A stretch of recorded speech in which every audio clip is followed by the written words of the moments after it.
Hello മച്ചുമാരി, welcome back to Mallu explainer. കൊടുംകാട്. ആ കാട്ടിലേക്ക് ട്രെക്കിങ്ങിനായിട്ട് 5 പെൺകുട്ടികൾ പോയി. തിരിച്ചു വന്നത് 4 പേര് മാത്രം. ഒരാൾക്ക് എന്ത് സംഭവിച്ചു? ഈ കേസ് അന്വേഷിക്കാനായിട്ട് ഒരു സംഘം പോലീസുകാരൻ അങ്ങോട്ടേക്ക് എത്തുന്നുണ്ട്. കാരണം ആ പെൺകുട്ടി മരിച്ചിട്ടുണ്ടെങ്കിൽ അവളുടെ ബോഡി എവിടെ? ഈ പോയ 4 പേർക്കും എന്താ സംഭവിച്ചതെന്ന് വ്യക്തമായിട്ട് ഒരു ധാരണയില്ല. പിന്നെ ഈ 4 പേരോടും ചോദിക്കുമ്പോൾ 4 പേരും പല രീതിയിലാണ് കഥകൾ പറയുന്നത്. ഇനി ഈ 4 പേരിൽ ആരെങ്കിലും ഒരാളാണോ ഈ പെൺകുട്ടിയെ കൊന്നിട്ടുണ്ടാവുക, അല്ലെങ്കിൽ മറ്റെന്തെങ്കിലും ആണോ സംഭവിച്ചിട്ടുണ്ടാവുക? ഇതിന് പുറമെ കാണാതായ ആലീസ് എന്ന ഒരു പെൺകുട്ടിയുടെ ആ ഒരു മിസ്റ്ററി തേടിക്കൊണ്ട് ഇവർ ആ ഒരു കാട്ടിലേക്ക് പോയ സമയത്ത് ഈ പോലീസുകാർക്ക് മറ്റൊരു കാര്യം കൂടെ കണ്ടെത്താൻ പറ്റിയിട്ടുണ്ടായിരുന്നു. അതെന്താണെന്ന് വെച്ചാൽ അത് നിങ്ങൾ കേൾക്കണ്ട. എപ്പോഴും കമന്റ് ബോക്സിൽ ഞാൻ പരാതി കാണാറുണ്ട്, മല്ലു നിങ്ങൾ ഇങ്ങനെ കഥയുടെ ഇൻട്രോയിൽ തന്നെ കഥയെക്കുറിച്ച് പറഞ്ഞാൽ ഞങ്ങൾക്ക് എങ്ങനെ രസമുണ്ടാവും ഇത് കേൾക്കാനായിട്ട്. അതുകൊണ്ട് കഥയുടെ ഇൻട്രോയിൽ ഇനി മുതൽ ചെറിയ ചെറിയ മാറ്റങ്ങളൊക്കെ വരുത്തണമെന്ന് ഞാൻ വിചാരിക്കുന്നുണ്ട്. സോ കേസ് അന്വേഷിച്ചു പോയ ആ ഒരു പോലീസുകാർ കാട്ടിൽ എന്തായിരിക്കും കണ്ടെത്തിയിട്ടുണ്ടാവുക, അതെന്തായാലും കഥയിലൂടെ തന്നെ നിങ്ങൾ കേട്ടാൽ മതി. അപ്പൊ നേരെ കഥയിലേക്ക് പോയല്ലേ, കഥയുടെ ഈ മായ ലോകത്തിലേക്ക്.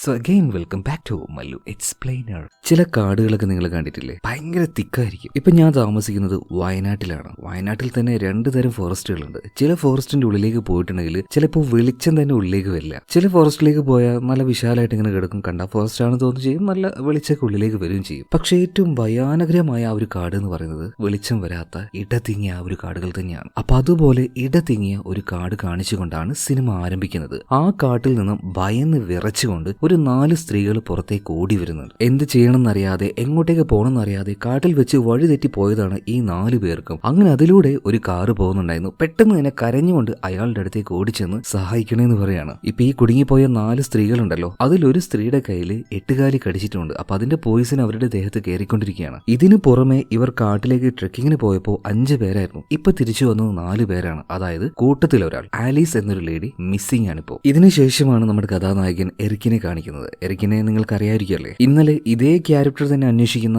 മറ്റൊരു കേസ് നമ്മൾ കണ്ടായിരുന്നു. എന്നാൽ ആ കഥയും ഈ കഥയും തമ്മിൽ വലിയ ബന്ധമൊന്നുമില്ല കേട്ടോ. ഇത് പുതിയൊരു കേസാണ്. വേണമെങ്കിൽ ഈ കഥ കഴിഞ്ഞിട്ട് ആ കഥയൊന്ന് പോയി കേട്ടു നോക്ക്. അതിലും അവസാനം നല്ല ട്വിസ്റ്റുകളുണ്ട്. ഇപ്പൊ എറിക്ക് അവന്റെ ഒരു സ്വിമ്മിങ് അതെല്ലാം പ്രാക്ടീസ് ചെയ്ത് കഴിഞ്ഞ് പുറത്തേക്ക് വന്ന സമയത്ത് അവന്റെ ഫോണിലേക്ക് ഒരു കോള് വരികയാണ്. എന്നാൽ കോള് മാത്രമേ വന്നിട്ടുള്ളൂ. അപ്പുറത്ത് നിന്ന് ആരെങ്കിലും സംസാരിക്കുന്നുണ്ടോ നോക്കുകയാണെങ്കിൽ യാതൊരു റെസ്പോൺസും ഇല്ല. അതുകൊണ്ട് തന്നെ കോള് കട്ടായപ്പോൾ എറിക്ക് തിരിച്ച് അങ്ങോട്ടേക്കും വിളിക്കുന്നുണ്ട്. പക്ഷേ കോൾ എടുക്കുന്നില്ല. ഈ ഒരു കാര്യം നിങ്ങളൊന്ന് മൈൻഡിൽ വെച്ചേക്കേട്ടാ. മാത്രമല്ല എറിക്കൊരു പോലീസുകാരനാണല്ലോ. അപ്പൊ തന്നെ അവനൊരു കോള് വരുന്നുണ്ട്. ഇതുപോലൊരു സംഭവം ഉണ്ടായിട്ടുണ്ട്. ആലീസ് എന്ന് പേരുള്ള ഒരു പെൺകുട്ടി ഒരു കാട്ടിലേക്ക് പോയപ്പോൾ കാണാതായിട്ടുണ്ട്. അപ്പൊ ആ ഒരു സംഭവ സ്ഥലത്തേക്ക് ആ ഒരു മിസ്സിംഗ് കേസ് അന്വേഷിക്കാനായിട്ട് എറിക്ക് വേഗം ചെല്ലുകയാണ്. എറിക്കിന്റെ കൂടെ തന്നെ ഒരു ലേഡി കോപ്പും ഉണ്ട്. കോപ്പല്ല, പോലീസേ ചിലർക്ക് കൺഫ്യൂഷൻ വരാൻ സാധ്യതയുണ്ട്, അതുകൊണ്ട് പറഞ്ഞു തന്നേ ഉള്ളൂ. എന്തായാലും സംഭവ സ്ഥലത്തേക്ക് എറിക്ക് ഇപ്പൊ പോകുന്ന സമയത്ത് ഉള്ളിൽ നന്നായിട്ട് ടെൻഷൻ ഉണ്ട്. കാരണം എന്താ വെച്ചാൽ ഈ കാണാതായ ആലീസിനെ അവന് നേരത്തെ അറിയാം. ഈ ആലീസ് വർക്ക് ചെയ്യുന്നത് ഡാനിയൽ എന്ന പേരുള്ള ഒരാളുടെ കമ്പനിയിലാണ്. ഈ ഡാനിയലിനെ നോക്കുകയാണെങ്കിൽ കള്ളപ്പണം, ഹവാല ഇടപാടുകൾ, വെപ്പൺ ബിസിനസ്, ഡ്രഗ്സിന്റെ ബിസിനസ് എന്നൊക്കെ പറഞ്ഞിട്ട് ഈ നാട്ടില് വല്ലാത്ത പ്രശ്നങ്ങൾ ഉണ്ടാക്കുന്ന ആളാണ്. എന്നാൽ ഇവനെതിരായിട്ട് യാതൊരു തെളിവും ഇന്നേവരെ കിട്ടിയിട്ടില്ല. അപ്പൊ ആലീസ് ഡാനിയലിന്റെ കമ്പനിയിലാണല്ലോ വർക്ക് ചെയ്യുന്നത്. അപ്പൊ അവനുമായി ബന്ധപ്പെട്ട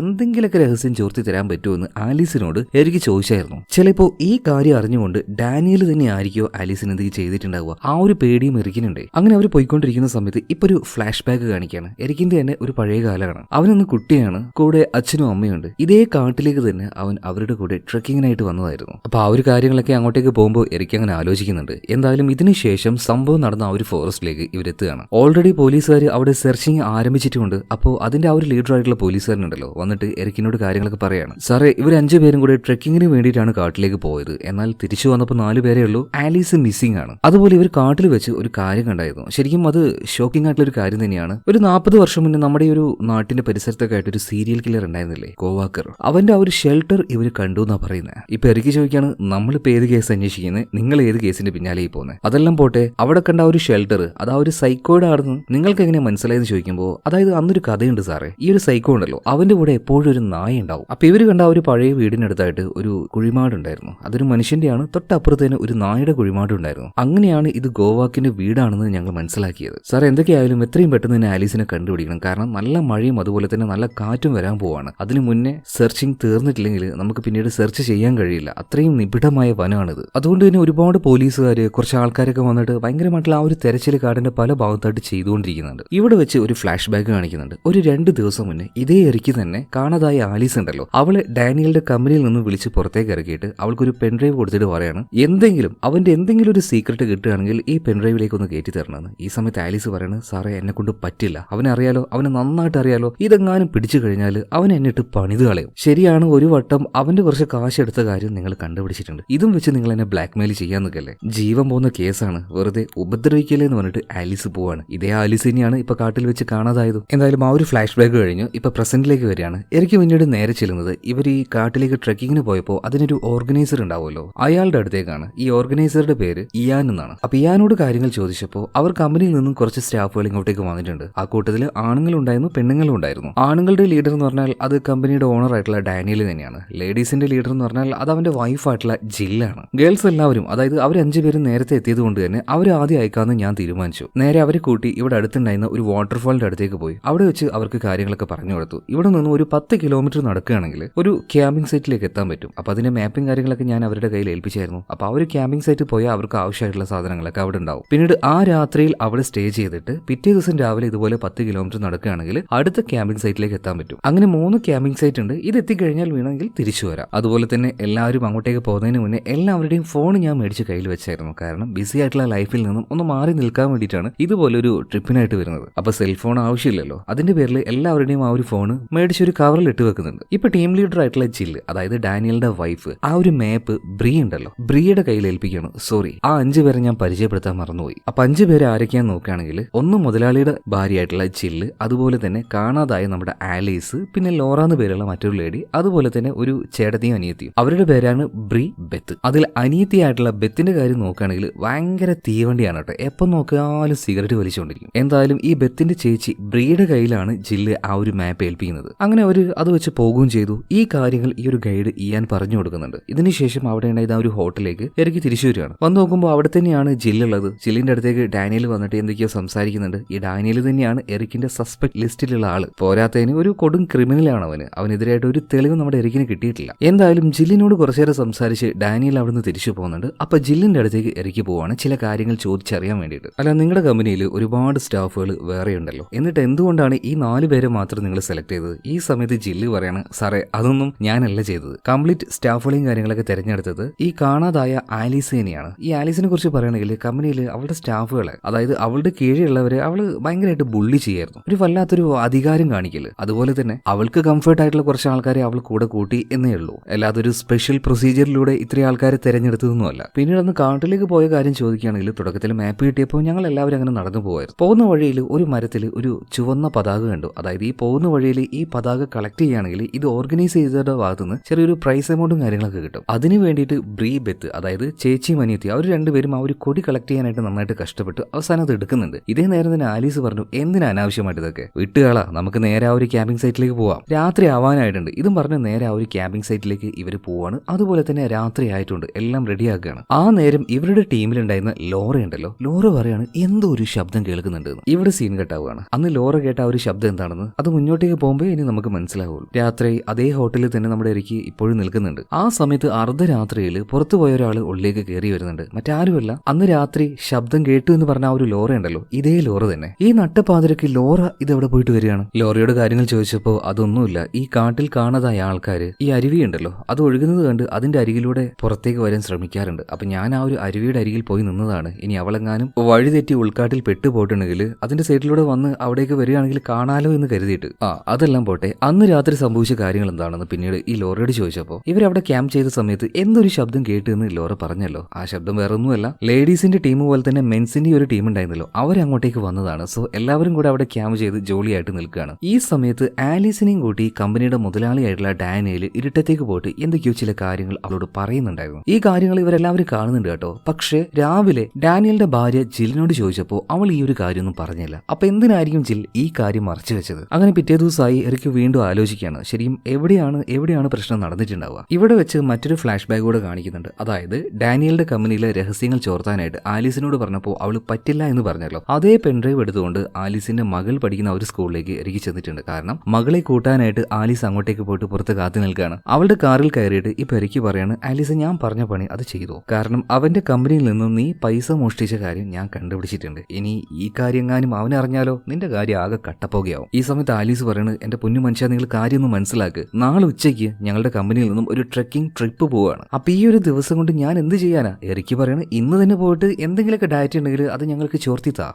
ആലീസ് അടുക്കുന്ന മട്ടില്ല. ഇതേ നേരം തന്നെ ഇറക്കി ചോദിക്കുകയാണ്, അല്ല ഇത്രയും വലിയൊരു എമൗണ്ട് അടിച്ചു മാറ്റിയിട്ട് പോയിട്ട് നീ അതുകൊണ്ട് എന്തായിരിക്കും ചെയ്തിട്ടുണ്ടാവുക? മകള് ഈ സ്കൂളിലാണ് പഠിക്കുന്നത്. നല്ല കാശ് ചെലവുണ്ടാവുമല്ലോ. ഈ കാശൊക്കെ എവിടുന്നാ വന്നത്? ഇപ്പൊ പിടികിട്ടി. മോളുടെ പഠിത്തത്തിനും ബാക്കിയുള്ള കാര്യങ്ങൾക്കും വേണ്ടിയിട്ടാണല്ലേ ഇത്രയും വലിയൊരു എമൗണ്ട് നീ അടിച്ചു മാറ്റിയത്. അല്ലാതെ അവിടുത്തെ ഒരു സാധാരണ സ്റ്റാഫായിട്ട് ജോലി ചെയ്യുന്ന നിനക്ക് എങ്ങനെയാണ് ഇത്രയും വലിയ ഫണ്ട്? എന്തായാലും പറ്റുകയാണെങ്കിൽ ഞാൻ പറഞ്ഞ ജോലി ചെയ്യുന്നു പറഞ്ഞിട്ട് എനിക്കിപ്പോ പുറത്തേക്ക് ഇറങ്ങുകയാണ്. അതേ സമയത്ത് തന്നെ ആലീസിന്റെ മകള് സ്കൂൾ കഴിഞ്ഞ് പുറത്തേക്ക് വരുന്നുണ്ട്. അതുപോലെ അവിടെ മറ്റൊരാളെ കൂടെ ഇറക്കി കണ്ടിട്ടുണ്ടായിരുന്നു. ഇന്നലെ രാത്രി സംസാരിച്ച ലോറ ഉണ്ടല്ലോ, ലോറയുടെ മകളും ഇവിടെ തന്നെയാണ് പഠിക്കുന്നത്. ആലീസിന്റെ മകളും ലോറയുടെ മകളും പഠിക്കുന്ന ഈ സെയിം സ്കൂളിലാണ്. അങ്ങനെ ആ ഒരു ഫ്ലാഷ് ബാക്ക് കഴിഞ്ഞു. പിന്നീട് പ്രസന്റ് ഡേയിൽ നമ്മുടെ ഇടയ്ക്ക് നേരെ ഹോസ്പിറ്റലിലേക്ക് പോകണം. കാരണം അവിടെയാണ് ബ്രീ ഉള്ളത്. കൂടെ തന്നെ ബ്രീയുടെ അനിയത്തിയായിട്ടുള്ള ബെത്തും ഉണ്ട്. അതായത് ബ്രീയുടെ കയ്യിലാണ് ആ ഒരു സ്പൈഡർ കടിച്ചത്. അപ്പൊ എന്തൊക്കെയാ പറ്റിയെന്ന് ഇറക്കി ചോദിച്ചപ്പോൾ ഒന്നുമില്ല, ഒന്ന് ബാത്റൂമിൽ പോകാൻ വേണ്ടിയിട്ട് ഒന്ന് കാട്ടിലേക്ക് പോയതാണ്. ആ സമയത്താണ് ഒരു എട്ടുകാലി ഇതുപോലെ കടിച്ചതെന്ന് ഇപ്പൊ ബ്രീ പറയാണ്. അതെല്ലാം പോട്ടെ, അന്ന് രാത്രി ഡാനിയൽ വന്ന സമയത്ത് നമ്മുടെ ഈ ഒരു ആലീസിനെ മാത്രമായിട്ട് കാട്ടിലേക്ക് കൊണ്ടുപോയിട്ട് എന്തോ ഒരു കാര്യം സംസാരിച്ചത് നിങ്ങൾ കണ്ടായിരുന്നു? ബ്രിയും ബെത്തും പറയണം, ഞങ്ങൾ കണ്ടിട്ടുണ്ട്. എന്താണ് സംസാരിച്ചതെന്ന് നിങ്ങൾക്കറിയോ? അത് ഇവർക്ക് രണ്ടുപേർക്കും അറിയില്ല. എന്നാൽ ഈ ബ്രിയുടെ അനിയത്തിയായിട്ടുള്ള ബെത്ത്, അതായത് സിഗരറ്റ് വലിക്കുന്ന ആ ഒരു തീവണ്ടി പെണ്ണ്, അവള് പറഞ്ഞു എന്താ സംസാരിച്ചതെന്ന് എനിക്കറിയില്ല, പക്ഷേ പിറ്റേ ദിവസം രാവിലെ ആയത് മുതൽ ആലീസിന് ഞങ്ങളുടെ കൂടെ നിൽക്കാൻ യാതൊരു താല്പര്യമില്ല, എങ്ങനെയെങ്കിലും കാട്ടിന്ന് പോയാ മതി എന്നായിരുന്നു. അതുപോലെ ഞാൻ വേറൊരു കാര്യം കൂടെ കണ്ടിട്ടുണ്ടായിരുന്നു. എല്ലാവരുടെ കയ്യിലുള്ള ഫോണും ആ ഒരു ഗൈഡ് മേടിച്ചു വെച്ചപ്പോൾ ആലീസ് അവളുടെ ഫോൺ മാത്രം, അതായത് സെക്കൻഡ് ആയിട്ടുള്ള ഒരു ഫോൺ ഉണ്ടായിരുന്നു തോന്നുന്നു, അത് ആരും കാണാതെ കീശയിൽ വെച്ചിട്ടുണ്ടായിരുന്നു. അപ്പൊ ഞങ്ങൾ ആരും ശ്രദ്ധിക്കാതെ കാട്ടിൽ പോയിട്ട് ആ ഫോൺ ആലീസ് ഉപയോഗിക്കുന്ന സമയത്ത് ഡാനിയലിന്റെ ഭാര്യ ജില്ല് ഈ ഒരു കാര്യം കണ്ടു. അതിന്റെ പേരിൽ അവർ അങ്ങോട്ടും ഇങ്ങോട്ടും സംസാരിക്കുന്നതും കണ്ടായിരുന്നു. പിന്നീട് ജില്ല് അവിടുന്ന് പോയിന്ന് ഈ ഒരു ബെത്ത് പറയാണ്. അങ്ങനെ ഒരു സംഭവം ഉണ്ടായില്ലേ? അതായത് ഓരോ ആൾക്കാരോട് ചോദിക്കുമ്പോഴും പുതിയ പുതിയ കാര്യമാണ് അറിയുന്നത്. ഒരാളും പെർഫെക്റ്റ് ആയിട്ടുള്ള ഒരു കാര്യം പറയുന്നില്ല. ഇവിടെ വെച്ച് നമുക്ക് മറ്റൊരു ഫ്ലാഷ് ബാക്ക് കൂടെ കാണിക്കുകയാണ്. അതാരും പറയുന്നതൊന്നുമല്ല കേട്ടോ, നമ്മളെ കാണിക്കുന്നു എന്ന് മാത്രം. അതായത് എനിക്കൊരു പെൻഡ്രൈവ് കൊടുത്തായിരുന്നല്ലോ, ആ പെൻഡ്രൈവ് ആലീസ് മേടിച്ചിട്ടുണ്ട്. അതുപോലെ തന്നെ ആ ഒരു പെൻഡ്രൈവ് കാട്ടിന്റെ ഒരു ഭാഗത്ത് ഒരു ഇലയുടെ ഇടയിൽ വെച്ചിട്ട് കുറച്ച് ഇലകളും കമ്പുകളൊക്കെ വാരിയിട്ട് ആ പെൻഡ്രൈവ് കാട്ടിൽ കളഞ്ഞു പോകുന്ന ആലീസിനെ കാണിക്കുന്നുണ്ട്. എന്തിനാണ് ഇതിപ്പോ കാണിച്ചതെന്ന് അറിയില്ല. എന്തായാലും എറിക്ക് ഏൽപ്പിച്ച ഒരു ജോലി അത് ആലീസ് ചെയ്തിട്ടുണ്ട് എന്നാ തോന്നുന്നത്. ഓക്കെ, എന്തായാലും പെൻഡ്രൈവ് ആ കാട്ടിൽ തന്നെ കിടക്കട്ടെ, നമുക്ക് കഥയിലേക്ക് തിരിച്ചു വരാം. ഇപ്പൊ ബ്രീക്ക് എന്തൊക്കെയോ ചില കാര്യങ്ങൾ എറിക്കിനോട് പറയാണ്ട്. അതുകൊണ്ട് തന്നെ ബെത്തിനോട് കുറച്ച് മരുന്നോ എന്തോ മേടിക്കേണ്ടതുണ്ട്, അവളെ പുറത്തേക്ക് വിടുകയാണ്. ഇതിനുശേഷം ബ്രീ കാര്യങ്ങൾ എറിക്കിനോട് പറയാണ്. മാപ്പ് നോക്കി ഈ വഴി മുന്നോട്ടേക്ക് കൊണ്ടുപോകുന്ന പരിപാടി അത് എനിക്കായിരുന്നു. എനിക്ക് സത്യം പറഞ്ഞാൽ മാപ്പ് നോക്കുന്ന വലിയ എക്സ്പീരിയൻസ് ഒന്നുമില്ല. അതുകൊണ്ട് തന്നെ ഇത് നോക്കി പോയ സമയത്ത് ചെറുതായിട്ടൊന്ന് വഴി തെറ്റിപ്പോയി. ബാക്കിയുള്ള കാര്യം ബ്രീ പറയുന്നതിന് മുന്നേ നമ്മൾ മറ്റൊരു ഫ്ലാഷ് ബാക്ക് കാണിക്കുകയാണ്. എറിക്കും അവന്റെ അച്ഛനും അമ്മയും കൂടെ അവന്റെ ചെറുപ്പത്തിൽ ഈ കാട്ടിലേക്ക് ട്രക്കിങ്ങിന് വന്നായിരുന്നല്ലോ. അങ്ങനെ അവർ 3 പേരും കൂടിയിട്ട് കാട്ടിന്റെ ഉൾഭാഗത്തേക്ക് വന്നിട്ടുണ്ട്. ആ സമയത്ത് എന്തോ ടോയ്ലറ്റിലേക്കോ അങ്ങനെ എന്തോ പോകാനായിട്ട് അവന്റെ അമ്മ ഞാൻ ഇപ്പൊ വരാന്ന് പറഞ്ഞിട്ട് കാട്ടിലേക്ക് ചെറുതായിട്ടൊന്ന് കയറിപ്പോയി. ഇതേ നേരം തന്നെ കാട്ടിന്റെ ഒരു ഭാഗത്ത് വെച്ച് നായ കുരക്കുന്ന ശബ്ദം എറിക്ക് കേട്ടായിരുന്നു. ഒരിക്കലും കാട്ടിൽ നായ്ക്കൾ ഉണ്ടാവില്ല. അപ്പൊ ആരുമില്ലാത്ത ഈ കാട്ടിൽ എങ്ങനെയാണ് നായ വന്നിട്ടുണ്ടാവുക? അമ്മയെ നോക്കാൻ വേണ്ടി എറിക്ക് പോകുന്ന സമയത്ത് നീ പോണ്ട, അവിടെ നിൽക്ക്, ഇങ്ങോട്ടേക്ക് വന്നോളൂ അമ്മ എന്ന് പറയാണ്. എന്നാൽ കുറച്ചു നേരം കഴിഞ്ഞിട്ടും അമ്മ വന്നിട്ടില്ല. അമ്മ കാട്ടിലെവിടെയോ മിസ്സായി പോയിട്ടുണ്ട്. ആ ഒരു ഫ്ലാഷ് ബാക്ക് കാണിച്ചതിന് ശേഷം ഇപ്പൊ പ്രസന്റ് ഡേയിലേക്ക് തന്നെ വരികയാണ്. അതായത് ബ്രീക്ക് വഴി തെറ്റിപ്പോയി എന്ന് പറയുന്നില്ലേ, അവരിപ്പോ ഒരു പരിചയമില്ലാത്ത മാപ്പിൽ കാണിക്കാത്ത ഏതോ ഒരു സ്ഥലത്തേക്ക് എത്തിയിട്ടുണ്ട്. ഇനി എന്ത് ചെയ്യും എന്നൊരു ഐഡിയ ഇല്ലാതെ നിൽക്കുന്ന സമയത്ത് ലോറ ഒരു കാര്യം പറഞ്ഞു, നമുക്ക് ഇവിടെ നിന്നും എവിടെ നിന്നാണോ വഴി തെറ്റിയത് ആ ഭാഗത്തേക്ക് തിരിച്ചു പോകാം, എന്നിട്ട് അവിടെ വെച്ച് ഒന്നുകൂടെ കറക്റ്റ് ആയിട്ട് ക്യാമ്പിംഗ് സൈറ്റിലേക്ക് പോകാന്ന് പറയാണ്. എന്നാൽ ആലീസ് പറഞ്ഞത് മറ്റൊരു കാര്യമായിരുന്നു. ഇപ്പൊ തന്നെ രാത്രിയായിട്ടുണ്ട്, ഇനി അതുപോലെ തിരിച്ചുപോയി പിന്നെ ക്യാമ്പിംഗ് സൈറ്റിലേക്ക് പോകാന്നൊക്കെ പറയുമ്പോൾ ഒരുപാട് രാത്രിയാവും. നമുക്കൊരു കാര്യം ചെയ്യാം, ഇവിടെ എവിടെയെങ്കിലും ചെറിയൊരു നദി ഉണ്ടെങ്കിൽ അതിനെ ഫോളോ ചെയ്തുകൊണ്ട് നമുക്ക് ഈ കാടിന് പുറത്തേക്ക് എത്താൻ പറ്റും. അങ്ങനെ ചെയ്താൽ പോരെ, രാത്രി വെറുതെ ഇവിടെ കിടന്ന് അലയണമെന്ന് ചോദിച്ചപ്പോൾ ടീം ലീഡർ ആയിട്ടുള്ള ജില്ലും ഓക്കെ നമുക്ക് അങ്ങനെ ചെയ്യാന്ന് പറയാം. അങ്ങനെ ഇവർ കുറെ അങ്ങോട്ടും ഇങ്ങോട്ടും നടന്ന് അവസാനം ചെറിയൊരു നദി എന്ന് പറയാൻ പറ്റില്ല, ഒരു ചെറിയൊരു പുഴ അത് കണ്ടുപിടിക്കുന്നുണ്ട്. പിന്നീട് ഒന്ന് റെസ്റ്റ് ചെയ്യാനായിട്ട് അതിന്റെ അരികിൽ ഇവരെല്ലാവരും ഇരിക്കുകയാണ്. ഇരുന്ന സമയത്ത് ചേച്ചിയായിട്ടുള്ള ബ്രീയുടെ കയ്യിൽ നിന്നും ബെത്ത് ആ ഒരു മാപ്പ് മേടിച്ച് അതിലേക്ക് അങ്ങനെ നോക്കുകയാണ്. ഇത് കണ്ടപ്പോൾ ആലീസ് പറയണം, നിന്റെ ചേച്ചി തന്നെ ഓൾറെഡി ഞങ്ങളെ വഴി തെറ്റിച്ചിട്ടുണ്ട്, മര്യാദക്ക് ആ ഒരു മാപ്പ് തന്നേന്ന് പറഞ്ഞിട്ട് ആലീസ് ബലമായിട്ട് ബെത്തിന്റെ കയ്യിൽ നിന്നും അത് മേടിക്കാൻ നോക്കുകയാണ്. ബെത്ത് കൊടുക്കില്ല എന്ന ഒരു മട്ടിൽ നിൽക്കുമ്പോൾ അവൾ ചെറുതായിട്ടൊന്ന് ചെരിഞ്ഞു പോവാണ്. മാത്രമല്ല അവളുടെ കയ്യിലുണ്ടായിരുന്ന മാപ്പ് വെള്ളത്തിലേക്ക് വീഴുന്നുണ്ട്. ആ മാപ്പ് നഷ്ടമായി പോയാൽ ആകെ കുടുങ്ങി പോയി. അതുകൊണ്ട് അത് എടുക്കാൻ വേണ്ടി ലോറ വേഗം തന്നെ വെള്ളത്തിലേക്ക് എടുത്ത് ചാടുന്നുണ്ട്. സത്യം പറഞ്ഞാൽ ചാടിയതല്ല, ഒരു മരക്കമ്പ് പിടിച്ച്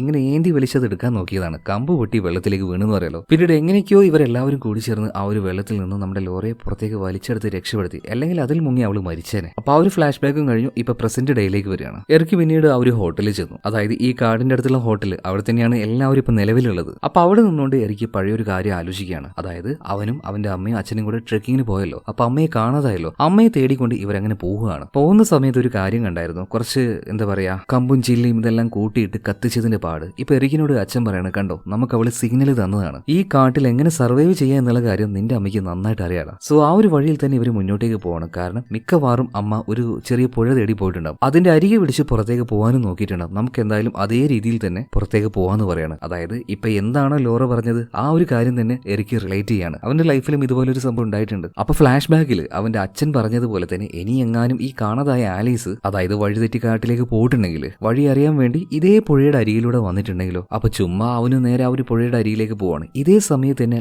ലൗറ ഉണ്ടല്ലോ, അവളും ആ ഒരു വെള്ളച്ചാട്ടത്തിന്റെ അരികിൽ പോയി നിൽക്കുകയാണ്. അതിന്റെ ടോപ്പിൽ അങ്ങനെ നിൽക്കുകയാണ് കേട്ടോ. അതായത് ആലീസ് അങ്ങനെ വരുമെന്ന് അവൾക്കും ഒരു പ്രതീക്ഷയുണ്ട്. അതുകൊണ്ടാണ് ലൗറ പോയിട്ട് അങ്ങനെ വെയിറ്റ് ചെയ്യുന്നത്. ഇപ്പൊ അങ്ങോട്ടേക്ക് വന്നിട്ട് എനിക്കൊരു കാര്യം ചോദിക്കുന്നുണ്ട്, ലൗറ എന്തൊക്കെ ഇവിടെ നടക്കുന്നത്? നിങ്ങൾ 4 പേരും 4 കാര്യങ്ങളാണ് പറയുന്നത്. ഇപ്പൊ ബ്രിയെ നോക്കുകയാണെങ്കിൽ അവളുടെ കയ്യിൽ ചെലന്തി കടിച്ചിട്ടുണ്ട്, നിന്റെ തലയിൽ തന്നെ ഇതുപോലെ ഒരു മുറിപ്പാടുണ്ട്. പിന്നെ ജില്ലിന് നോക്കുകയാണെങ്കിൽ അവളുടെ താടിയിലുണ്ട് എന്തോ ഒരു പരിക്ക്. അപ്പൊ സത്യം പറ, എന്താണ് അവിടെ ശരിക്കും സംഭവിച്ചത്? ഇപ്പൊ ലോറ ഒരു കാര്യം പറയുന്നുണ്ട്, സാറേ ബാക്കിയുള്ളവർ എന്തൊക്കെയാ പറയാത്തത് എന്നൊന്നും എനിക്കറിയില്ല, പക്ഷെ ഞാനൊരു കാര്യം ഉറപ്പിച്ചു പറയാം, അന്ന് അവിടെ നടന്ന എല്ലാ സംഭവത്തിന്റെയും ഉത്തരവാദി അത് മറ്റാരുമല്ല ആലീസും അവളുടെ ആ ഒരു ആറ്റിറ്റ്യൂഡും തന്നെയാണ്. പിന്നീട് വീണ്ടും ആ ഒരു ഫ്ലാഷ് ബാക്ക് കാണിക്കുകയാണ്. അതായത് ലോറ ആ ഒരു വെള്ളത്തിൽ വീണപ്പോൾ എല്ലാവരും കൂടെ രക്ഷപ്പെടുത്തിയില്ലേ, അങ്ങനെയാണ് അവളുടെ തലയിൽ അടിയേറ്റത്. അപ്പൊ പെട്ടെന്ന് തന്നെ ഇവിടുന്ന് ജില്ല് തീരുമാനം മാറ്റുകയാണ്. അതായത് 2 സൈഡ് ഉണ്ട്, ഈസ്റ്റ് സൈഡും അതുപോലെ തന്നെ നോർത്ത് സൈഡും. നോർത്ത് സൈഡിലേക്ക് പോവുകയാണെങ്കിൽ ഈ കാട്ടിന്റെ പുറത്തേക്ക് അവർക്ക് എത്താൻ കഴിയും. അതുപോലെ ഈസ്റ്റ് സൈഡിലേക്ക് പോവുകയാണെങ്കിൽ ക്യാമ്പുള്ള ആ ഒരു ഭാഗത്തേക്ക് എത്താനും പറ്റും. കയ്യിലൊരു കോമ്പസ് ഉണ്ട്, അപ്പൊ ആ ഒരു ഡയറക്ഷൻ നോക്കി അങ്ങനെ പോയാൽ മതി. അപ്പൊ ഈ ഒരു കാര്യം ജില്ലാണ് പറയുന്നത് നമുക്ക് ക്യാമ്പിലേക്ക് പോവാന്ന്. എന്നാൽ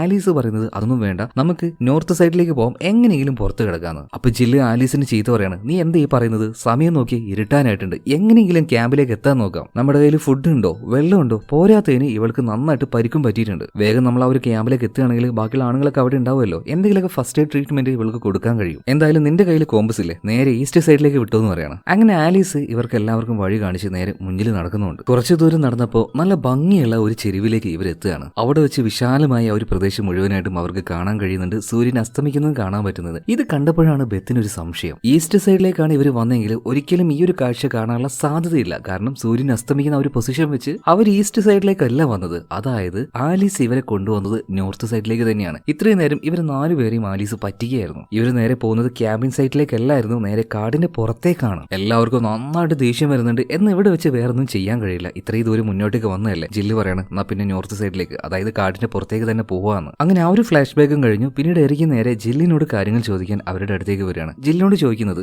ആലീസ് നിങ്ങൾ എല്ലാവരെയും പറ്റിച്ച് നോർത്ത് സൈഡിലേക്ക് കൊണ്ടുപോയി, എന്നിട്ടും എന്താണ് അതേ ഡയറക്ഷനിൽ തന്നെ പോവാന്ന് നിങ്ങൾ തീരുമാനിച്ചത്? ഇപ്പൊ ജില്ല് പറയാണ്, ഞങ്ങൾ ഒരുപാട് ദൂരം നടന്ന് ഇങ്ങോട്ടേക്ക് വന്നിട്ടുണ്ടായിരുന്നു, ഇനിയും തിരിച്ചു പോവാന്ന് പറയുന്നത് അതൊരു വിഡ്ഢിത്തരാണ്. മാത്രമല്ല ഞങ്ങൾ നടന്നു പോയ ആ ഒരു സ്ഥലത്തെ കുറിച്ച് പറയുകയാണെങ്കിൽ സത്യം പറയാൻ നന്നായിട്ട് പേടിയാവും. ഭയങ്കരമായി ഇടതിങ്ങിയ കാടും അതുപോലെ തന്നെ ഒരുപാട് വവ്വാലുകളെയാണ് ഞങ്ങൾ ആ ഒരു സമയത്ത് അവിടെ കണ്ടത്. ആലോചിക്കുമ്പോൾ ഇപ്പോഴും പേടിയാവുന്നുണ്ട് ആ ഒരു കാഴ്ച. ആ ഒരു കാട് ഒറ്റപ്പെട്ട് നിൽക്കുന്ന ഞങ്ങൾ 5 പേര്.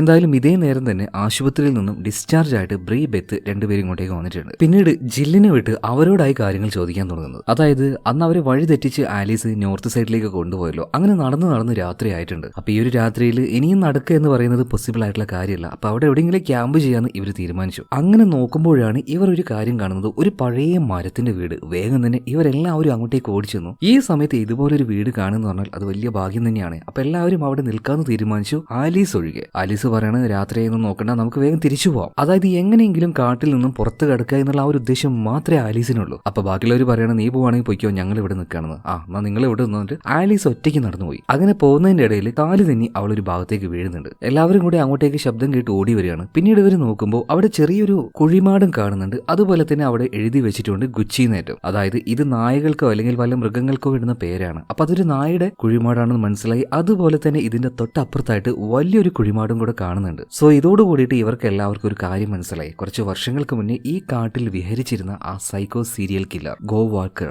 അയാളുടെ സ്ഥലമാണിത്, അയാളുടെ കുടിരാണിത്. ഇത് കണ്ടപ്പോൾ ഇവർക്ക് എല്ലാവർക്കും ഒരു പേടി തോന്നുന്നുണ്ട്. എന്നാൽ ആ ഒരു പേടിയെ ഇരട്ടിപ്പിക്കുന്ന രീതിയിൽ ആലീസ് ഒരു കാര്യം പറയണം, ഇനി ഇവിടെ നിൽക്കേണ്ട, നിന്ന് കഴിഞ്ഞാൽ എല്ലാവർക്കും ആപത്തായിരിക്കും, ഇവനെ കുറിച്ച് അറിയാലോ, ഇനി ഇവിടെ നിൽക്കണ്ടെന്ന് പറയണത്. എന്നിപ്പോ ലോറ് പറയുന്നത്, നീ എന്താ അബദ്ധം ഈ പറയുന്നത്, അവൻ ഓൾറെഡി മരിച്ചു കഴിഞ്ഞു, ഇനിയിപ്പോ ഇവിടെ എന്ത് പ്രശ്നമാണ്, വെറുതെ അനാവശ്യമായിട്ട് എല്ലാവരും പേടിപ്പിക്കാൻ നോക്കുന്നത്. അങ്ങനെ ആലീസ് ലോറ 2 പേരും അങ്ങോട്ടും ഇങ്ങോട്ടും ചെറുതായിട്ട് വഴക്കിടുകയാണ്. ഇവിടെ സീൻ കെട്ടായിട്ട് ഇപ്പോ ഈ ബ്രീ ബെത്തി ഇവരാണല്ലോ ഈ ഒരു കാര്യം പറയുന്നത്. അവരോട് എരിക്ക് ചോദിക്കുകയാണ്, അല്ല നിങ്ങൾ ഈ ഒരു കാര്യം സെർച്ചിന് വേണ്ടി വന്ന പോലീസുകാരോട് പറഞ്ഞായിരുന്നോ? ബ്രീയും ബെത്തും പറയണം, ഞങ്ങൾ പറഞ്ഞായിരുന്നു. എന്നിട്ടും ആ കള്ള പന്നികൾ എന്താ എന്നോട് ഈ ഒരു കാര്യം പറയാതിരുന്നത്? വേഗം തന്നെ സെർച്ചിന്റെ ഹെഡായിട്ടുള്ള ആ ഒരു പോലീസുകാരന്റെ അടുത്തേക്ക് ചെന്നിട്ട് കാര്യങ്ങൾ ചോദിക്കുന്നുണ്ട്. എന്തുകൊണ്ട് എന്നോട് ഈ കാര്യം നിങ്ങൾ പറഞ്ഞില്ല? അതായത് സീരിയൽ കില്ലർ ഗോവാക്കറിന്റെ ആ ഒരു ശവകുടീരം ഇവർ കണ്ടു എന്നുള്ള ആ ഒരു കാര്യം. ഇപ്പൊ ഈ മൊട്ട പോലീസ് പറയാണ്, എന്റെ പൊന്നു സാറേ, നമ്മളിപ്പോ അന്വേഷിക്കുന്നത് ആലീസിനെയല്ലേ. ആ സീരിയൽ കില്ലർ, ആ സൈക്കോ മരിച്ചിട്ട് കുറെ വർഷങ്ങളായി. എന്തിനാ ഇനിയിപ്പോ അവനെ തേടി പോകുന്നത്? പോരാത്തതിന് നല്ല മഴയാണ് വരാൻ നിൽക്കുന്നത്. അതിനു മുന്നേ അവളെ കണ്ടുപിടിച്ചില്ലെങ്കിൽ പിന്നെ കണ്ടുപിടിക്കാൻ കഴിയില്ല സാറേ. എല്ലാവരും മനുഷ്യന്മാർ തന്നെയാണ്, എല്ലാവർക്കും കുടുംബം കുട്ടികളൊക്കെ ഉണ്ട്. ഈ കനത്ത മഴയിലൊന്നും ഈ ഫോറസ്റ്റിൽ അധികം നേരം നിൽക്കാൻ കഴിയില്ല. അപ്പൊ എന്തുകൊണ്ടാണ് മൊട്ട പോലീസ് അത് പറയാതിരുന്നതെന്നുള്ള വ്യക്തമായ കാരണം എറിക്കിനോട് പറയുന്നുണ്ട്. അതൊരു ന്യായമായ കാര്യം തന്നെയാണ്. ഓക്കെ, ഇനി ആ ഒരു സീരിയൽ കില്ലർ അയാളുടെ പിന്നാലെ പോവാതെ ആലീസിനെ തേടി തന്നെ പോവാം. മാത്രമല്ല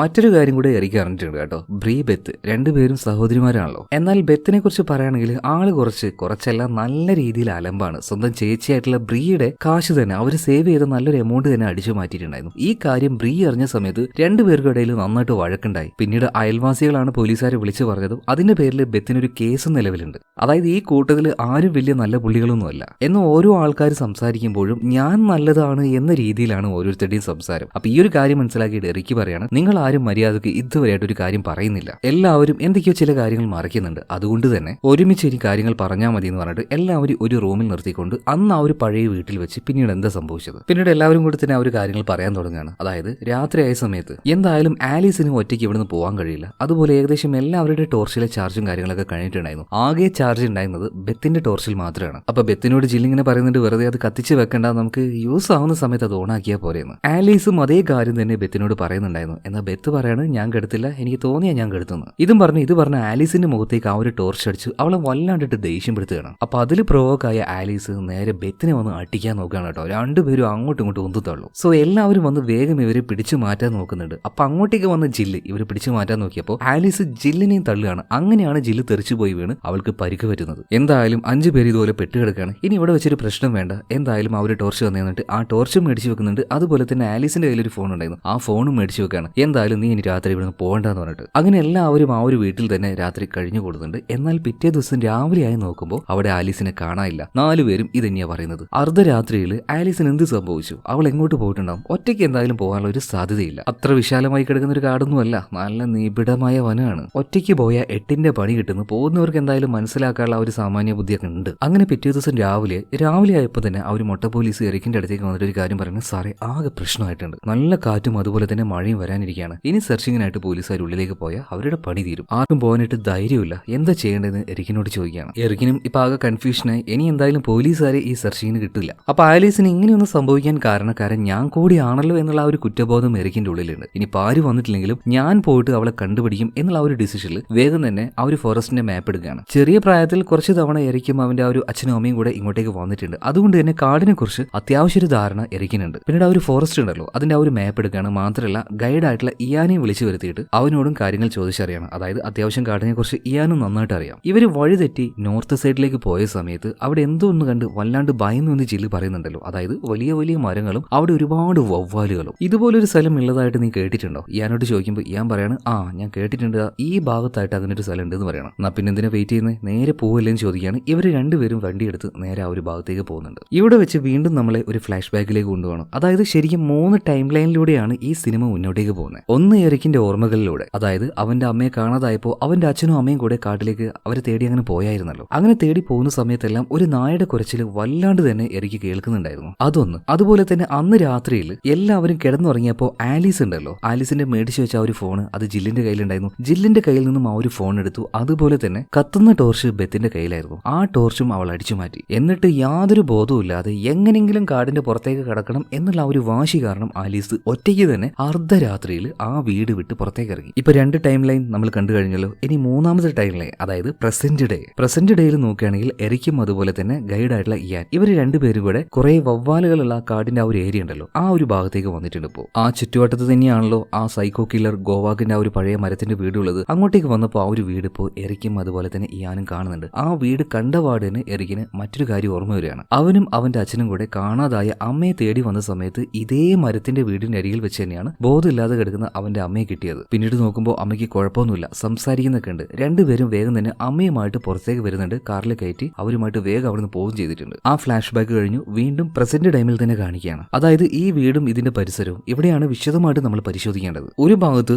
ഈ ഒരു എറിക്കും അതുപോലെ തന്നെ മറ്റൊരു ഭാഗം ഇയാനും പരിശോധിക്കുകയാണ്. പരിശോധന തുടങ്ങിയ ഒരു 10-20 മിനിറ്റ് കൊണ്ട് തന്നെ എറിക്ക് ആ കാര്യം കണ്ടുപിടിക്കുകയാണ്. മരിച്ചു കിടക്കുന്ന ആലീസിന്റെ ഡെഡ് ബോഡി 3-4 ദിവസമായിട്ട് പോലീസുകാർ കാട്ടിലൂടെ അലഞ്ഞു നടക്കുകയാണ്. എന്നിട്ടും അവർക്ക് കണ്ടുപിടിക്കാൻ പറ്റാത്ത ആ ഒരു കാര്യം എറിക്ക് അവന്റെ ആ ഒരു മനസ്സിലെ ഇൻഡ്യൂഷൻ ഉണ്ടല്ലോ അത് വെച്ച് ഈ ഒരു സ്ഥലത്തേക്ക് വന്നു. അവളുടെ ആ ഒരു ബോഡി ഇപ്പൊ നിലവിൽ കണ്ടുപിടിച്ചിട്ടുണ്ട്. സോ വേഗം തന്നെ ഇതാണ് സ്ഥലം എന്ന രീതിയിൽ പോലീസുകാർക്ക് ഒരു ഫ്ലെയർ വെച്ച് മുകളിലേക്ക് അടിച്ച് സിഗ്നൽ കൊടുക്കുന്നുണ്ട്. ആ സമയത്താണ് എറിക്ക് മറ്റൊരു കാര്യം കാണുന്നത്. ഇവിടെ മരിച്ചു കിടക്കുന്ന ആലീസ് അവളുടെ ബോഡിയുടെ അടുത്തായിട്ട് തന്നെ ഒരു മരത്തിന്റെ കഷ്ണവും അതിൽ ഒരുപാട് 8 കാലിയുടെ വലയും. ഒരു പോലീസുകാരനാണ് പല കാര്യങ്ങളും ഒരു പസില് പോലെ പല കാര്യങ്ങളും കാര്യങ്ങളും അങ്ങോട്ടും ഇങ്ങോട്ടും കണക്ട് ചെയ്യാനായിട്ട് പറ്റും. ഇവിടെ ആലീസിന്റെ ബോഡി കിടക്കുന്നു, തൊട്ടരികിൽ തന്നെയായിട്ട് ഒരു മരത്തിന്റെ തടി, അതിൽ നിറച്ചും എട്ടുകാലിയുടെ വാല. അപ്പൊ എങ്ങോട്ടായിരിക്കും നമ്മുടെ എറിക്കിന്റെ തലച്ചോറ് പോവുക? അതായത് 4 പേര് കാട്ടിൽ പോയി തിരിച്ചു വന്നപ്പോൾ ബ്രിയുടെ കയ്യിൽ 8 കാല് കടിച്ചതിന്റെ പാടുണ്ടായിരുന്നു. കാര്യങ്ങൾ കണക്ട് ചെയ്തത് കണ്ടോ? അതാണ് ഒരു പോലീസ് ഓഫീസർ എന്ന് വെച്ചാൽ അതാണ്. പലരും പല കാര്യങ്ങളും പറയും, എന്നാൽ ആ ഒരു പോലീസുകാരൻ അദ്ദേഹത്തിന്റെ ഒബ്സർവേഷനിലൂടെ ചില കാര്യങ്ങൾ കണ്ടെത്തുമ്പോൾ ഇവർ ഈ പറഞ്ഞ കാര്യങ്ങളുമായിട്ട് കണക്ട് ചെയ്യാൻ ശ്രമിക്കും. അതാണ് ഇന്റലിജന്റ് ആയിട്ടുള്ള ഒരു പോലീസുകാരന്റെ എന്തെന്ന് പറയാം, അത് തന്നെ കഴിവ്. അധികം വൈകാതെ നമ്മുടെ മൊട്ട പോലീസും ടീമും അങ്ങോട്ടേക്ക് എത്തിയിട്ടുണ്ട്. അപ്പൊ ആ ഒരു പോലീസുകാരും പറയുന്നത്, കഴിഞ്ഞ കുറെ വർഷമായിട്ട് ഞങ്ങൾ ഇവനെ തേടി നടക്കുകയാണ്, ഇപ്പോഴാണ് അവന്റെ കുഴിമാടെങ്കിലും ഞങ്ങൾക്ക് കണ്ടെത്താൻ കഴിഞ്ഞത്. അതുപോലെ തന്നെ അവൻ തട്ടിക്കൊണ്ടുവന്ന ഒരുപാട് സ്ത്രീകളും ആളുകളും ആരെക്കുറിച്ചും യാതൊരു ധാരണയില്ലായിരുന്നു. എന്തായാലും അവൻ കൊന്ന ആൾക്കാരുടെ ഡെഡ് ബോഡിയും കാര്യങ്ങൾ എന്തായാലും ഈ ഒരു ചുറ്റുഭാഗത്ത് തന്നെ ഉണ്ടാവും. അതായത് ആലീസിന്റെ കേസ് അന്വേഷിച്ചു വന്ന് ഇവരിപ്പോ തെളിയിച്ചിരിക്കുന്നത് മറ്റൊരു കേസ് കൂടിയാണ്. 10-20 വർഷങ്ങൾക്ക് മുന്നേ ഈ കാടിനെ അടക്കി വാണിരുന്ന ഒരു സീരിയൽ സൈക്കോ കില്ലർ. മിക്കവാറും അവന്റെ ശവകുടീരം അവിടെ ഉണ്ടെങ്കിൽ അതെങ്ങനെയായിരിക്കും അവിടെ വന്നിട്ടുണ്ടാവുക? നിങ്ങളൊന്ന് ആലോചിച്ച് നോക്കിയേ. ആരെങ്കിലും ഒരാൾ അവനെ കണ്ടുപിടിച്ചിട്ടുണ്ടാവും, തല്ലി കൊന്നിട്ടുണ്ടാവും. അതുകൊണ്ടായിരിക്കുമല്ലോ അവിടെ കുഴിച്ചിട്ടുണ്ടാവുക. മിക്കവാറും ആ ഒരു സൈക്കോയെ കൊന്ന ആള് അവൻ കാരണം തന്നെ വേദനിക്കപ്പെട്ട ഒരാളായിരിക്കണം. എന്തായാലും പോലീസുകാർക്ക് കണ്ടുപിടിക്കാൻ പറ്റാത്ത ആ ഒരു മിസ്റ്ററി എന്തായാലും ആലീസിന്റെ മരണത്തോട് കൂടിയിട്ട് ഇവർക്ക് കണ്ടുപിടിക്കാൻ കഴിഞ്ഞു. എന്നാൽ ഇപ്പോഴും ഉത്തരം കിട്ടാത്തൊരു ചോദ്യമുണ്ട്, ആലീസിന് എന്ത് സംഭവിച്ചു? ആരാണ് അവളെ കൊന്നത്? എന്തായാലും എറിക്ക് ഇപ്പൊ സംശയിക്കുന്നത് ബ്രിയാണ്. കാരണം അവളുടെ കയ്യിൽ 8 കാലി കടിച്ചിട്ടുണ്ട്. അതുകൊണ്ട് ബ്രി, ബെത്ത് രണ്ടുപേരെയും വിളിച്ച് വിശദമായിട്ട് വീണ്ടും കാര്യങ്ങൾ ചോദിക്കാൻ തുടങ്ങുകയാണ്. അതായത് കഥയുടെ ആരംഭത്തിൽ തന്നെ ഇവർ 4 പേരും ഓരോ കാര്യങ്ങൾ പറയുമ്പോഴും അവിടെ ഇവിടെയും തൊടാതെ ചില കാര്യങ്ങൾ പറയും. പിന്നെ ചോദിക്കുമ്പോൾ വേറെയും കുറെ കാര്യങ്ങൾ പറയും. അതുപോലെ തന്നെ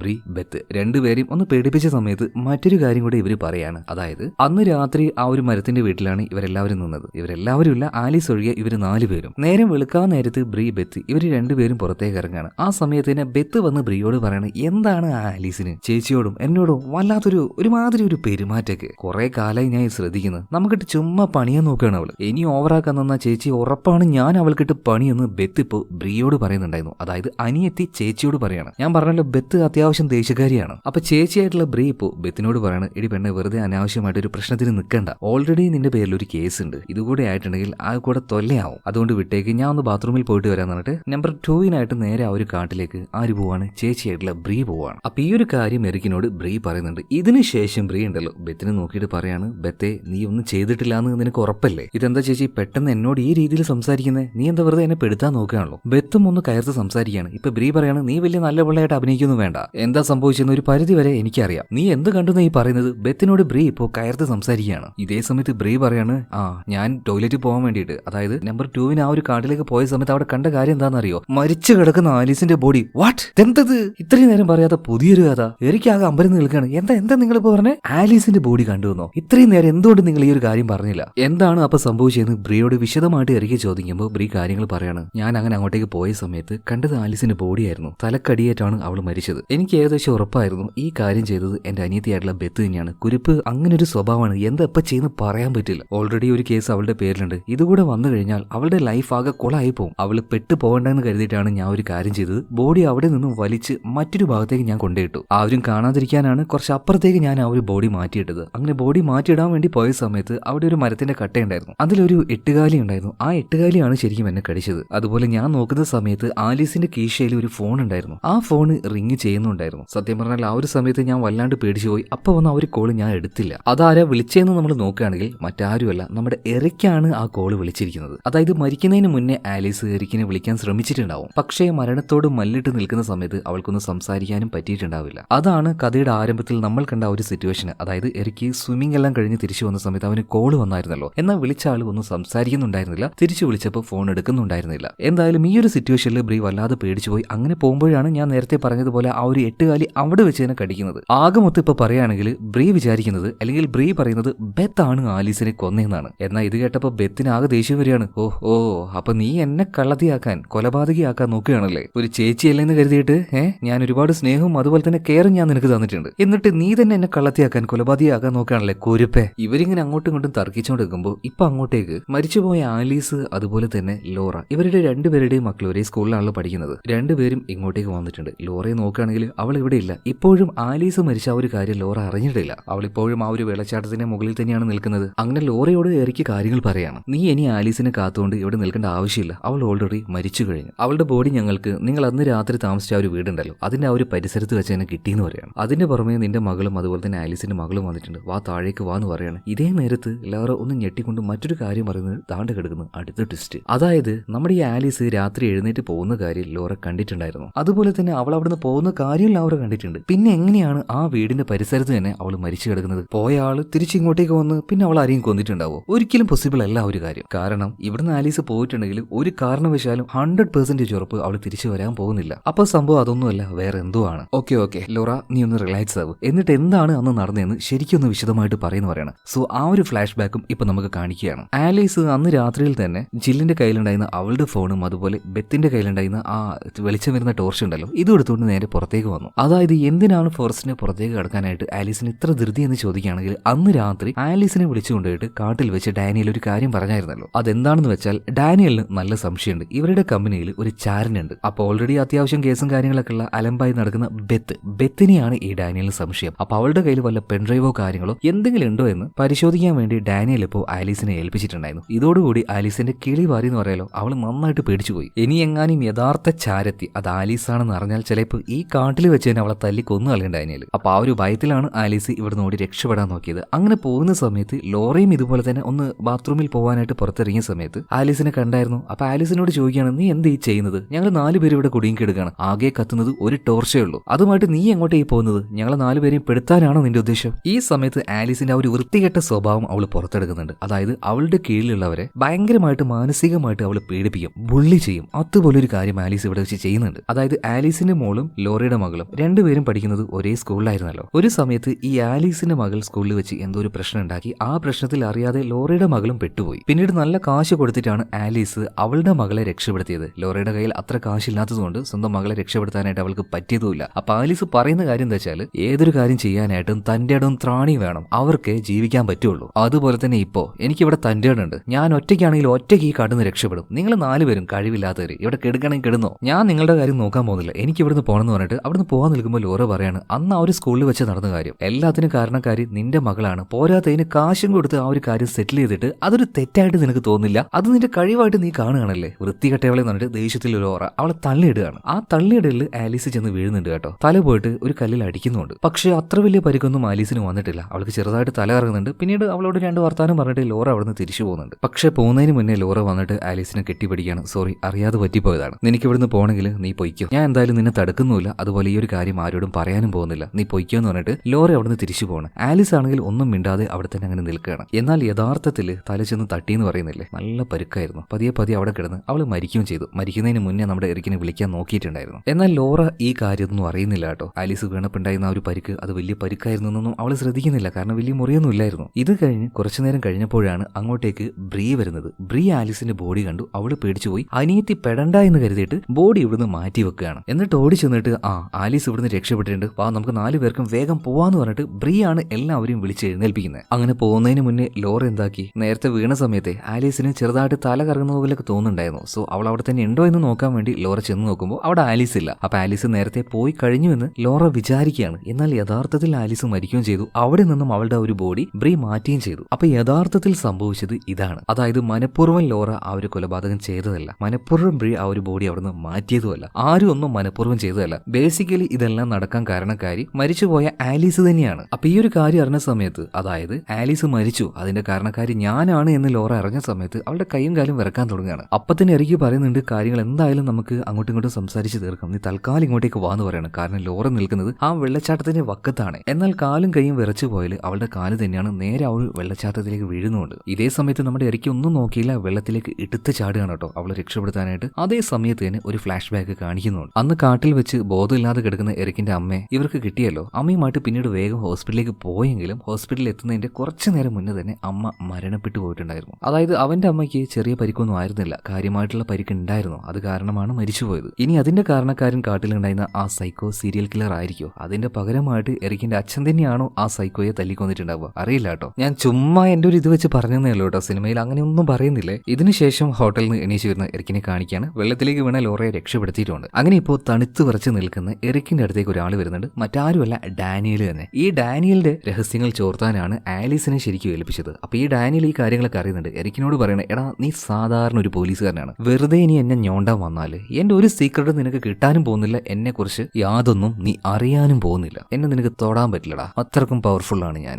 ഇതെന്റെ കോൺഫിഡൻസ് ആണ്. ഇത് വല്ലാത്തൊരു രീതിയിൽ എറിക്കിനോട് പറഞ്ഞ് അവൻ അവിടുന്ന് പോകണം. പോവാണ്. പുറത്ത് തന്നെ കാറിൽ അവന്റെ ഭാര്യ ജില്ലുണ്ടായിരുന്നു. രണ്ടുപേരും അവിടുന്ന് പോകുന്നുണ്ട്. ഒരുമാതിരി ഒരു പ്രാന്ത് പിടിച്ച് നിൽക്കുന്ന അവസ്ഥയാണ് എറിക്കിനിപ്പോ. അവനൊന്നും ചെയ്യാനും പറ്റുന്നില്ല, അവനെതിരെ തെളിവുമില്ല. ഇപ്പൊ അങ്ങോട്ടേക്ക് വന്ന ബെത്ത് ഉണ്ടല്ലോ, അവള് തന്നെ അലമ്പ് പെണ്ണ്, സിഗരറ്റ് വലിക്കുന്ന ബെത്ത് തന്നെ. ബെത്ത് വന്നിട്ട് പറയാണ്, അയാളുടെ ആ ഒരു സംസാരം കേൾക്കുമ്പോൾ വല്ലാണ്ട് ചൊറിഞ്ഞു കയറി വരുന്നുണ്ടല്ലേ. എനിക്കും അതുപോലെ തന്നെ. അയാളുടെ കമ്പനിയിൽ ജോയിൻ ചെയ്ത അന്ന് മുതൽ തുടങ്ങിയതാണ് ഇമാതിരി വർത്താനം, ഒരു വല്ലാത്ത ചൊറിച്ചിലും. അന്ന് മുതൽ ഞാൻ കാത്തിരിക്കുകയാണ് ഇയാൾക്കിട്ട് ഒരു പണി കൊടുക്കുകയാണ്. നിങ്ങൾ ശരിക്കും ആലീസിനെ എന്ത് ജോലിയാണ് ഏൽപ്പിച്ചത്? ആ ഒരു പെൻഡ്രൈവിൽ അയാളുടെ എല്ലാ സീക്രട്ടുകളും ചോർത്തി തരാനല്ലേ? ഇതാണോ ആ ഒരു പെൻഡ്രൈവ് എന്ന് ചോദിച്ചിട്ട് ബെത്ത് ഇപ്പോ ഒരു പെൻഡ്രൈവ് എറിക്കിന്റെ കയ്യിൽ കൊടുക്കുകയാണ്. ഭയങ്കര ഷോക്കിംഗ് ആയി പോയിട്ടോ ഈ ഒരു കാര്യം. അതായത് എറിക്ക് പറഞ്ഞിട്ട് ആ കമ്പനിയിൽ നിന്നും ആലീസ് പല സീക്രട്ടുകളും ചോർത്തിയിട്ടുണ്ടായിരുന്നു. എന്നാൽ ആ പെൻഡ്രൈവ് കയ്യിൽ വെച്ചത് കൊണ്ട് തന്നെ അവൾക്ക് വല്ലാതെ പേടിയുണ്ടായിരുന്നു കേട്ടോ. ഡാനിയൽ എങ്ങാനും ഈ കാര്യം അറിഞ്ഞാൽ അവൾ എന്തെങ്കിലും ചെയ്തു കളയോ എന്നുള്ള ആ ഒരു പേടി കാരണം അവർ ആ ഒരു ട്രിപ്പിന് വന്നപ്പോൾ തന്നെ കാട്ടിൽ ആ ഒരു പെൻഡ്രൈവ് അവൾ കളഞ്ഞായിരുന്നു. അതായത് ഫോൺ ഉപയോഗിച്ചതിന്റെ പേരിൽ ജില്ലുമായിട്ടന്ന് കാട്ടിൽ വെച്ച് വഴക്കുണ്ടായിരുന്നില്ലേ, അന്ന് തന്നെ ഒരു മരത്തിന്റെ അടിയിലേക്ക് തിരികെ വെക്കുന്നത് അത് നമ്മളെ മാത്രം കാണിച്ചായിരുന്നു. എന്നാൽ ഈ കാര്യം വേറൊരാൾ കൂടെ കാണുന്നുണ്ടായിരുന്നു, ബെത്ത് തന്നെ. കാരണം ഫോൺ ഉപയോഗിച്ചതിന്റെ പേരിൽ ജില്ലും അതുപോലെ തന്നെ ആലീസും വഴക്കിടുന്നത് ബെത്ത് കണ്ടു എന്ന് ഓൾറെഡി എറിക്കിനോട് പറഞ്ഞിട്ടുണ്ട്. എന്നാൽ പെൻഡ്രൈവ് ആലീസ് ഒളിപ്പിച്ചു വെക്കുന്ന കാര്യം കണ്ടു എന്നുള്ള കാര്യം ബെത്ത് എറിക്കിനോട് പറഞ്ഞിട്ടില്ലായിരുന്നു. ആ സാധനം അവളെടുത്ത് കയ്യിൽ വെച്ചിട്ടുണ്ട്. അതാണ് ഇപ്പൊ എറിക്കിനെടുത്ത് കൊടുക്കുന്നത്. കിട്ടിയടാ മോനെ. ഇത്രയും നേരം ഭയങ്കര കോൺഫിഡൻസിൽ ഡാനിയൽ വല്ലാണ്ട് കിടന്ന് ചലച്ചിട്ട് പോയതാണല്ലോ. അവനുള്ള പണിയാണ് ഈ പെൻഡ്രൈവിൽ കിടക്കുന്നത്. അതിന്റെ പുറമെ തന്നെ ലോറ അറിയാതെയാണെങ്കിലും ഒരു കൊലപാതകം ചെയ്തിട്ടുണ്ട്. എന്തായാലും അതിന്റെ ആ ഒരു പണിഷ്മെന്റ് ചെറുതായെങ്കിലും അവൾക്ക് കിട്ടണ്ടേ. സോ അവളെയും അറസ്റ്റ് ചെയ്യാനായിട്ട് എറിക്ക് പറയുന്നുണ്ട്. ഇതിനുശേഷം അവനും അവന്റെ അച്ഛനും അമ്മയും കൂടെ ചെറുപ്പത്തിൽ പോകാറുള്ള കാടുണ്ടല്ലോ, ആ കാടിന്റെ ആ ഭാഗത്തേക്ക് അവൻ പോവാണ്, പഴയ ഒരു ഓർമ്മകൾ പുതുക്കാനായിട്ട്. ഇത് കാണിച്ചുകൊണ്ട് സിനിമ ഇവിടെ തീരുകയാണ്. അപ്പൊ ഈ ഒരു കഥ നിങ്ങൾക്ക് ഇഷ്ടമായോ? ഇഷ്ടമായാൽ നമ്മുടെ ഈ ഒരു വീഡിയോ ലൈക്ക് ചെയ്യുക, ചാനൽ സബ്സ്ക്രൈബ് ചെയ്യുക, അക്കാര്യം മറക്കില്ല കേട്ടോ. അപ്പൊ അടുത്ത വീഡിയോയിൽ നമുക്ക് വീണ്ടും കാണാം. Okay, by.